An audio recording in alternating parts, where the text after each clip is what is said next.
Comilla লাকসামে 3 school ছাত্রীকে eve teasing এর অভিযোগে এক অটোরিকশা চালককে কারাদণ্ড দিয়েছে ভ্রাম্যমাণ আদালত। যদি আমি অপরাধ করে থাকি তাহলে আমার অপরাধের শাস্তি অবশ্যই হবেই।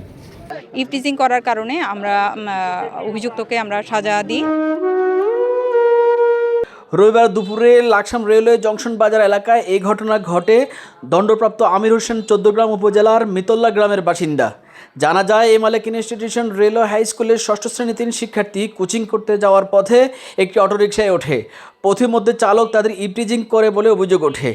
পরে অটোরিকশাটি জংশন বাজারে পৌঁছালে শিক্ষার্থীদের কান্না দেখে স্থানীয়রা গাড়িটি থামিয়ে জাতীয় জরুরি সেবা 999-এ ফোন করেন। খবর পেয়ে ঘটনাস্থলে পৌঁছে লাকসাম উপজেলা নির্বাহী কর্মকর্তার নেতৃত্বে মোবাইল কোর্ট পরিচালনা করা হয়। দণ্ডবিধি 1860-এর 509 ধারায় অভিযুক্তকে 1 মাসের বিনাশ্রম কারাদণ্ড ও 10,000 টাকা জরিমানা করা হয়েছে। এই সময় তার কাছ থেকে নগদ 7,000 টাকা, একটি মোবাইল ফোন এবং ব্যবহৃত অটোরিকশা জব্দ করা হয়। তবে অভিযুক্ত আমির হোসেন দাবি করেন তাকে উদ্দেশ্য প্রণোদিতভাবে ফাঁসানো হয়েছে। আমি কি জানি কোনো বিচার পাই নাই। লাকসাম উপজেলা নির্বাহী কর্মকর্তা জানান, ভুক্তভোগী শিক্ষার্থী ও অভিযুক্তের জবানবন্দি গ্রহণের পর অভিযোগের সত্যতা পাওয়ায় আইন অনুযায়ী সাজা প্রদান করা হয়েছে।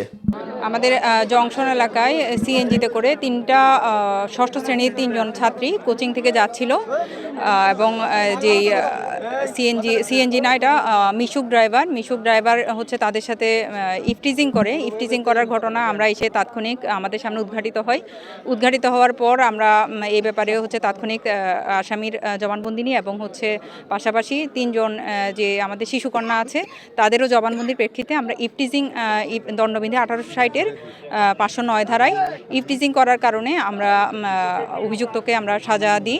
এখানে 1 মাসের তাকে কারাদণ্ড এবং 10,000 টাকা অর্থদণ্ড দেওয়া হয়।